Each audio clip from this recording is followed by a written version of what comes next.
નમસ્કાર. આવતીકાલથી 14 જાન્યુઆરી 2024ના રોજ અમારા પૂર્વ એઆઈસીસી પ્રમુખ અને ભારત જોડો યાત્રાના અમારા સ્થાપક માનનીય રાહુલ ગાંધીનો પ્રોગ્રામ ભારત જોડો ન્યાય યાત્રાને લઈને આખા દેશની અંદર શરૂ થવા જઈ રહ્યો છે. આવતીકાલે 14 તારીખથી મણિપુર મુકામે યાત્રાનો પ્રારંભ થવાનો છે અને ભારત જોડો ન્યાય યાત્રા લગભગ 6200 કિલોમીટર લાંબી યાત્રા છે. એમાં લગભગ 110 જિલ્લા 15 રાજ્યોમાંથી પસાર થશે. ભારત જોડો ન્યાય યાત્રા 14 જાન્યુઆરીએ પ્રારંભ થઈ અને મહારાષ્ટ્રના મુંબઈ ખાતે 20 માર્ચના રોજ પૂર્ણ થશે. ભારત જોડો ન્યાય યાત્રા મણિપુરથી પ્રારંભ થઈ નાગાલેન્ડ, આસામ, મેઘાલય, વેસ્ટ બેંગોલ, બિહાર, ઝારખંડ, ઉડીસા, છત્તીસગઢ, ઉત્તર પ્રદેશ, મધ્યપ્રદેશ, ગુજરાત અને મહારાષ્ટ્ર રાજ્યોમાંથી પસાર થશે. દેશમાં વધી રહેલા આર્થિક અસમાનતા, સામાજિક ધ્રુવીકરણ અને સર્વસમાવેશી રાજનીતિ માટે ભારત જોડો ન્યાય યાત્રાની શરૂઆત કરવામાં આવે છે.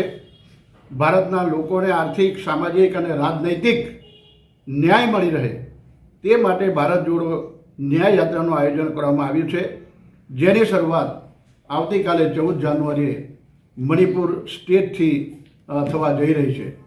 દેશના અને તમામ રાજ્યોના આગેવાનો, કોંગ્રેસ પાર્ટીના, પીસીસીના પદાધિકારીઓ, જિલ્લા કક્ષાના પદાધિકારીઓ, તાલુકા કક્ષાના પદાધિકારીઓ અને ગ્રામ પંચાયતના તમામ સરપંચો અને કોંગ્રેસના વરિષ્ઠ આગેવાનો આ ભારત જોડો ન્યાય યાત્રાની અંદર સાથ સહકાર આપી અને એમાં મોટી સંખ્યામાં જોડાવાના છે. ખાસ કરીને કોંગ્રેસ પક્ષના રાષ્ટ્રીય નેતા રાહુલ ગાંધી વિશ્વ રેકોર્ડ સમાન વિશ્વના કોઈ પણ રાષ્ટ્રીય નેતાઓને ના કરી હોય તેવી સૌથી લાંબી યાત્રા કન્યાકુમારીથી કાશ્મીર સુધી 4500 કિલોમીટરની સફળ યાત્રા ભારત જોડો યાત્રા યોજવામાં આવી હતી.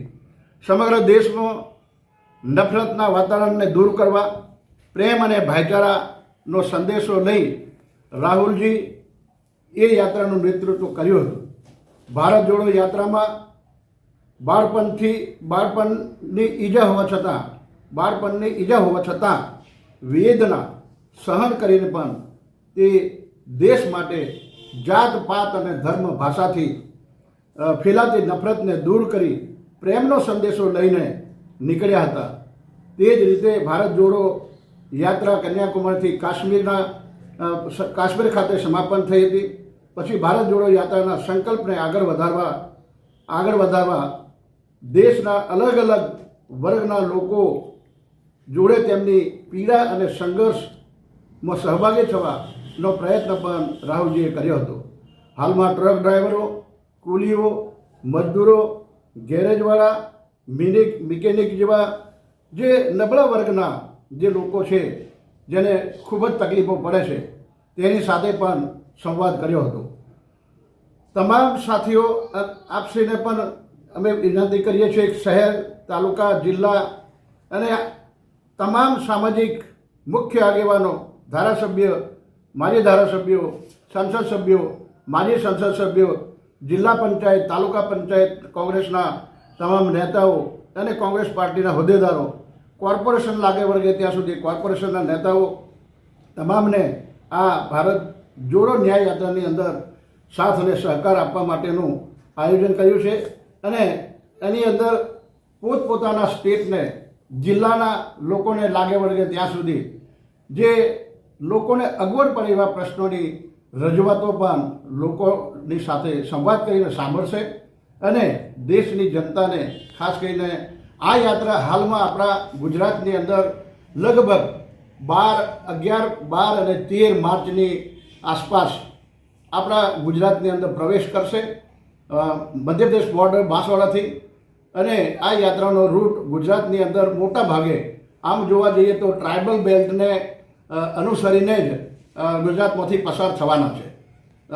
બાંસવાડાથી દાહોદ, દાહોદથી લીમખેડા થઈને પંચમહાલ, ગોધરા, ગોધરાથી હાલોલ, હાલોલ થઈને જાંબુઘોડા થઈને બોડેલી, બોડેલીથી નસવાડી, નસવાડીથી ગરડેશ્વર, રાજપીપળા અને ગરડેશ્વર રાજપીપળાથી નેત્રંગ થઈને માંડવી, તાપી જિલ્લાનું માંડવી અને વ્યારા થઈ અને વઘઈ થઈને ડાંગ થઈ મહારાષ્ટ્રની બોર્ડર નવાપુરા મુકામે ગુજરાતમાંથી પસાર થઈ અને નવાપુરા મુકામે મહારાષ્ટ્રને સોંપવામાં આવશે. આ યાત્રાની અંદર તમામ જગ્યાએ એક દિવસમાં 2 સભાઓનું પણ આયોજન કરેલું છે. બપોરની એક સભા અને એક સાંજની સભા. અને એમાં જે લોકોને પ્રશ્નોની મુશ્કેલીઓ છે એને સાંભળશે પણ. અને અમે પણ એવી આદિવાસી વિસ્તારના આગેવાનો તરીકે રજૂઆત કરવા માગીએ છીએ કે ગુજરાતની અંદર ભારતીય જનતા પાર્ટીનું શાસન ચાલે છે. ભારત સરકારમાં પણ ભારતીય જનતા પાર્ટીનું શાસન ચાલે છે.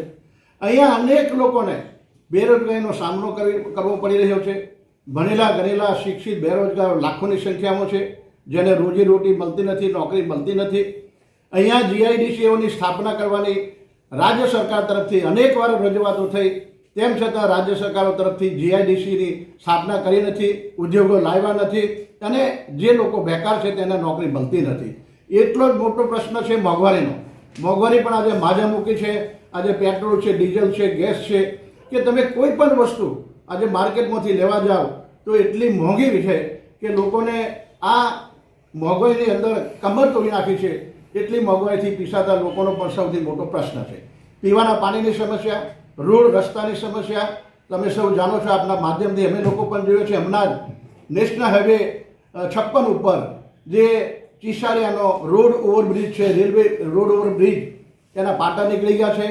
લોકોને એક્સિડન્ટ થયા, 4-5 લોકોને વાગ્યું છે, દવાખાના દાખલ છે. તો એવા રોડ રસ્તાનું રિપેરિંગ પણ કરતા નથી, એની વાત કોઈ સાંભળતા નથી. ભારત નદીનો બ્રિજ પણ નેશનલ હાઈવે 56 ઉપર આવેલો છે.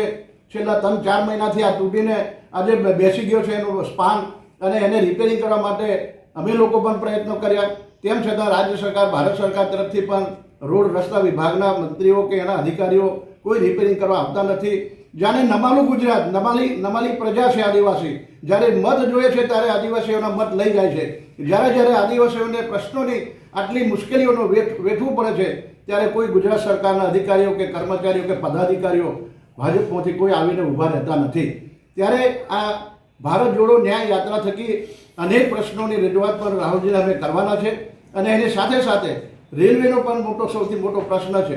રેલવેની અંદર જે ઓવરબ્રિજ બનાવવાના છે, પલાસવાડા ફાટક જે ડભોઈ તાલુકામાં આવેલી છે, બોડેલીની અંદર ઢોકલિયા ફાટક આવેલી છે, એને ત્યાં આસપાસમાં 2-3 કિલોમીટર ટ્રાફિક જામ થઈ જાય છે.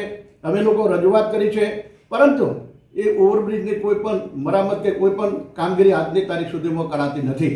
તો તેવા સંજોગોની અંદર લોકોને જે પડતી મુશ્કેલીઓ છે એ પડતી મુશ્કેલીઓને વાચા આપવા માટે ભારત જોડો ન્યાય યાત્રા આદરણીય રાહુલજી લઈને આવી રહ્યા છે. તેમાં તમામ આગેવાનો, તમામ આદિવાસી યુવાન સાથી મિત્રો, બેરોજગાર લોકો, ખેડૂતો, જે ખેડૂતોના માટે એમ કહેતા હતા કે ડબલ આવક થઈ જશે 2024માં, પરંતુ કોઈ ડબલ આવક થઈ નહીં.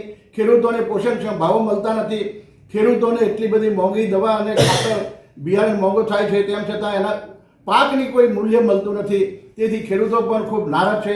એવા સંજોગોની અંદર આ પ્રશ્નોને વાચા આપવા માટે આપ સૌ ભારત જોડો ન્યાય યાત્રાની અંદર સહભાગી થવા અમારા આદરણીય પ્રદેશ પ્રમુખ શ્રી શક્તિસિંહ બાપુ અને અમારા વરિષ્ઠ આગેવાનો ઓલ ઇન્ડિયા કોંગ્રેસ કમિટીના જે સૂચન કર્યા છે એ પ્રમાણે સૌ મોટી સંખ્યામાં જોડાઈ અને ભારત જોડો ન્યાય યાત્રાને સફળ બનાવવા સાથ અને સહકાર આપવા અપીલ કરું છું.